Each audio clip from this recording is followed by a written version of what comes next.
Yeah, we offer our prayers and condolences to the family of Charlie Clerk, Kirk, Charlie Kirk, and his shooting death. Here at the Dr. D Show, we pray that God's peace somehow manifests in the lives of his family, to those who are present to see it, and our nation as a whole that definitely needs some healing. Know our heart goes out to you. So we lift up the name Jesus on behalf of the Kirk family here at the Dr. D Show. God's grace shall prevail.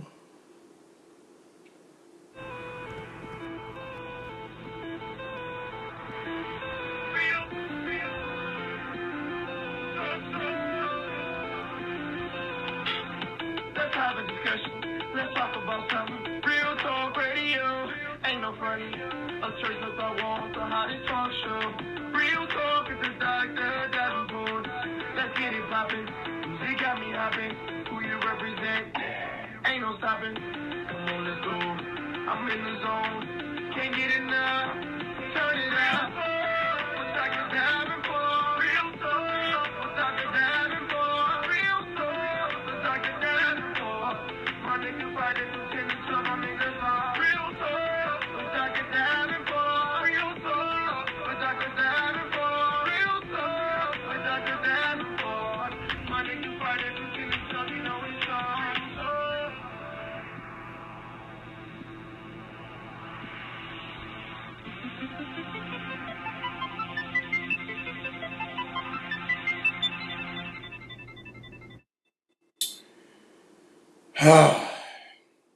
I want to come to Dr. D's show today, and I want to get into my subject, which I will talk about. But again, I just found out about the death of Charlie Clerk.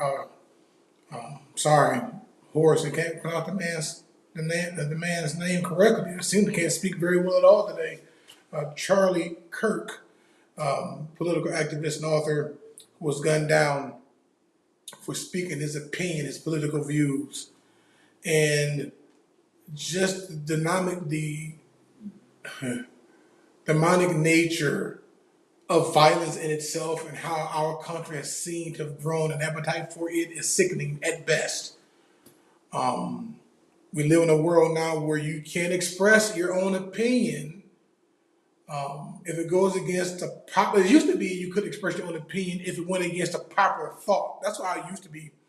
Nowadays, if you stand by yourself, you are targeted, whether it be on social media, at a public event, and that's not how the republic is supposed to stand. Now, you can think about this country what you want. Any system of government is going to have its issues, and America definitely has its own. One day removed or one day before 9/11, 2025, which has whole context of issues all within itself, but we will remember that tomorrow. Violence has become a crutch. I think it's become a manner of escapism for some people who don't want to do the due diligence to learn a point, or who lack the confidence to say how they feel and let that be enough for them. They want to do something more. And I believe that we have developed this appetite for violence because it is a way to fame. And it's so bad nowadays that folk want to be famous no matter if they're alive to enjoy it or not. Just the thought that their name will go down in the history books. Maybe if they don't get killed or assassinated during the assassination attempt, maybe the few hours they're alive going back and forth to jail, maybe that's enough. But fame is a heck of a drug. Fame is a heck of a drug. And people seem to, if they can't be the spotlight, they want to be the shade. And that's sad. That's my commentary on that. It's a sad, if you don't believe like I believe, this world is designed to make you live in fear. Fear every day, fear to go outside, fear to speak up, fear to take a stand, fear to go to the store, fear to be outside with the loved ones. And that's not how life is supposed to be. So I want to encourage all of us to stay strong, fight the good fight, live your life, and stand 10 toes deep and say with your chest the convictions of your life and your heart. Having said that as a segue, I'm going to talk a little bit about President Donald Trump. It's easy to come out and bash the president. I'm not a fan of all his ways or the decisions, I can't talk, the decisions he's made, but there are some things that we need to pay attention to because we can't throw the baby out with the bathwater, as the old saying goes. Did you know, I just want to do a show, there was some commentary on social media about Trump calling all black kids criminals and super criminals, and there was even a clip of him saying it, and then a guy responded to it. And I saw the original clip that the poster used as B-roll. And Trump didn't call black people criminals or say they were born to be criminals. I didn't see that clip. Now, I really wouldn't be surprised if he said that, but I didn't hear him say it. So there's enough of the president's verbiage out there to polarize anyone. But I am going to stick on this. The president has decided to take on the fight to protect prayer in school. And I like that.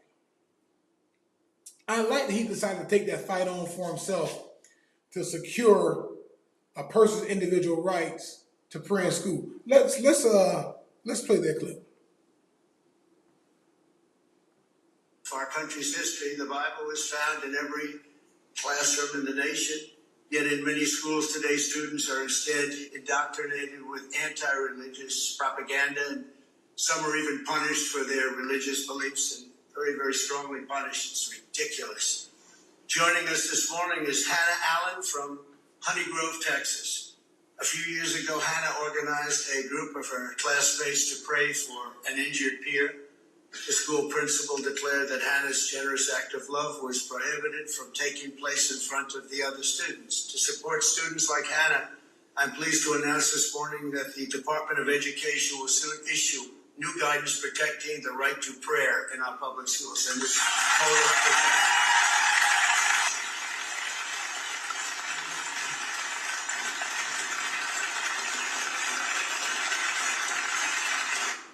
You gotta love that. You gotta love make that. the decision. You gotta love. You gotta love the fact that a topic that most people have given up on. That the Department of Education, Linda McMahon, for your wrestling fans, formerly the Secretary of Business Administration, Small Business Administration.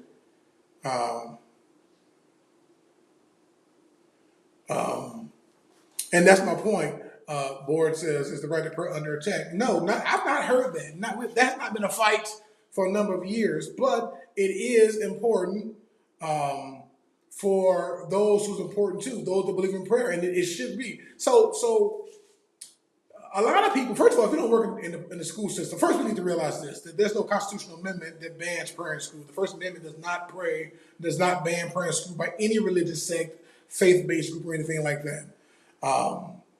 And if you work in schools like I have, you know that there are prayers in schools. In the athletic department, they pray before practice, during practice, at games.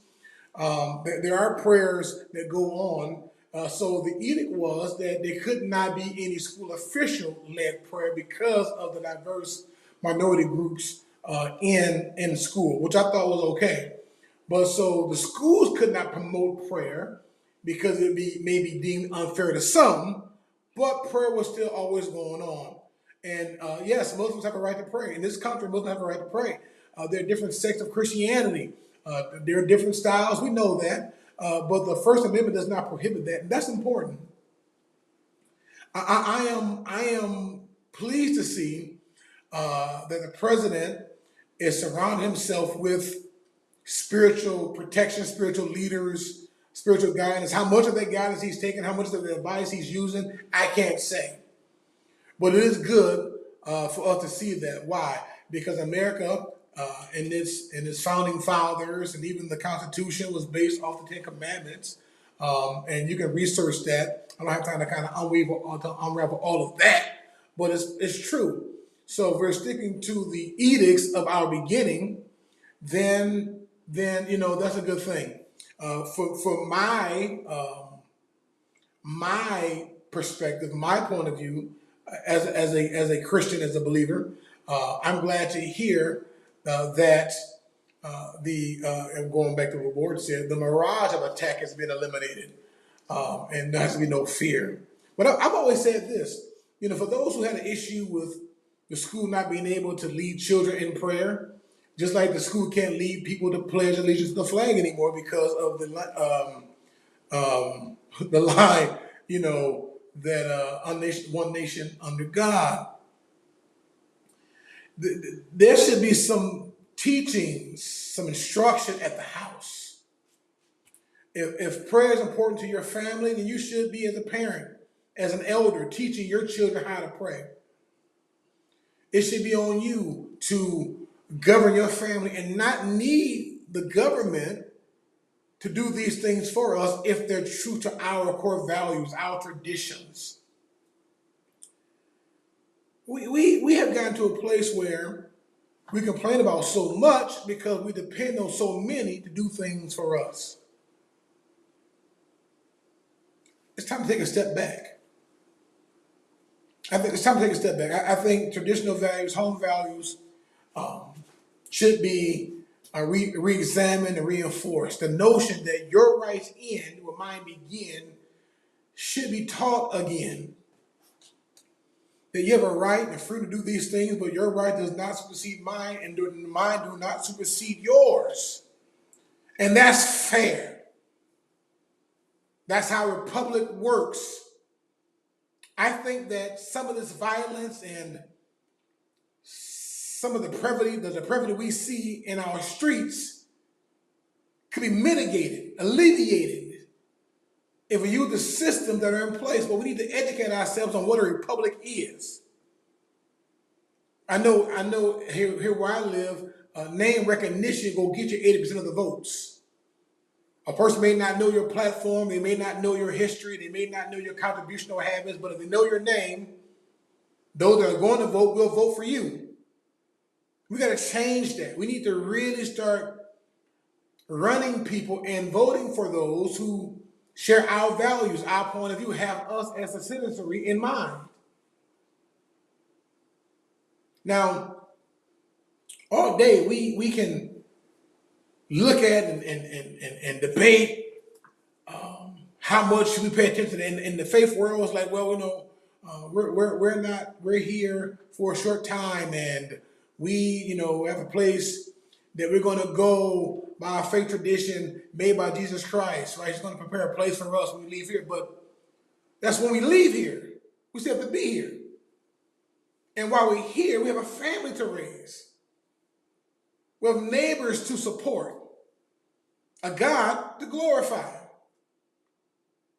And so there's a responsibility to citizenship.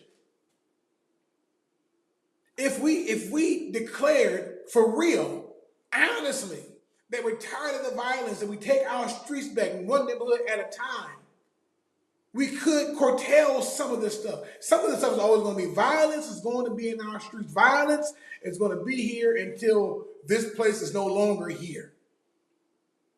But it doesn't have to run simply unchecked as it is now. I partner with our law enforcement. Those that follow know that. Do you? Do you support? Do you volunteer at the local school? Do you make sure your child is not going to be a problem for the teacher? Are you raising your children, grandchildren to be good citizens? There's so much work to be done. There's so much we need to do. There's so much that we need to stand on and to make sure that we got it covered. At our church, we have a saying that takes all of us to be us. And That thing is true. That's a true piece of work. And I wanna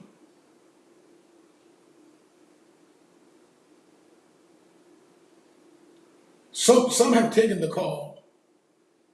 Some state there's a town in Texas that have heard the voice of their citizenship concerning prayers in school. They have heard and understood there's a necessity in the call. So is there a attack on prayer schools? Nationally, no. Some places, yes. Let's run the clip.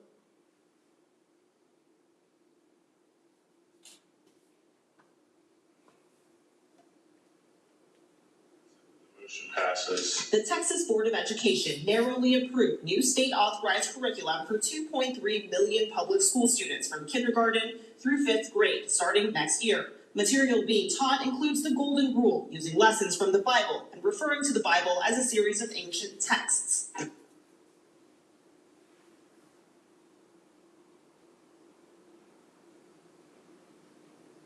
Motion passes. The Texas Board of Education narrowly approved new state-authorized curriculum for 2.3 million public school students from kindergarten through 5th grade, starting next year. Material being taught includes the Golden Rule, using lessons from the Bible and referring to the Bible as a series of ancient texts. So here it is. Texas, 2.3 million students next year will be taught the Bible. And they've changed, they view the Bible as ancient text, which I think is good.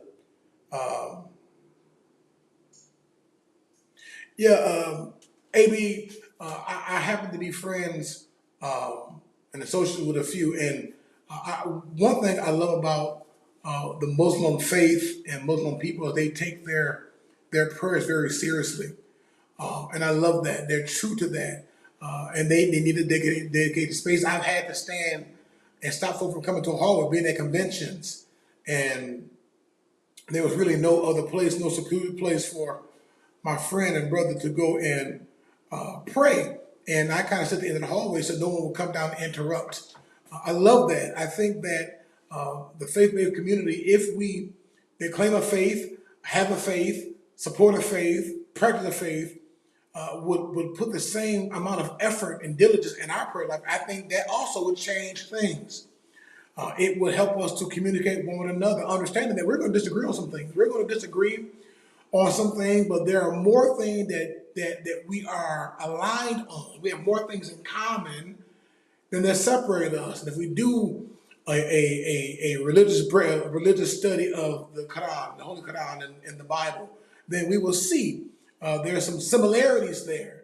There's some differences. There's some pointed differences as well, but not enough that we can't be brothers and sisters with proper respect to each culture. And I think that there's a way to do that. I really believe that there's more that can be done. Again, I don't believe that the way things are the way things have to be. But that's just me. Like and subscribe to this channel where you're seeing the Dr. D Show. We will go live every Wednesday. Again, no guests this week, but guests are coming. You can talk about some of these things in real time. I'd love to have some of you that want to be, if you want to be a part and talk about one of these subjects, go ahead and inbox me here on this particular platform and let's connect so we can have a full conversation. Again, we may not agree on everything, but we will always be respectful. We don't understand that everybody has a different point of view. So thanks for tuning in to this episode of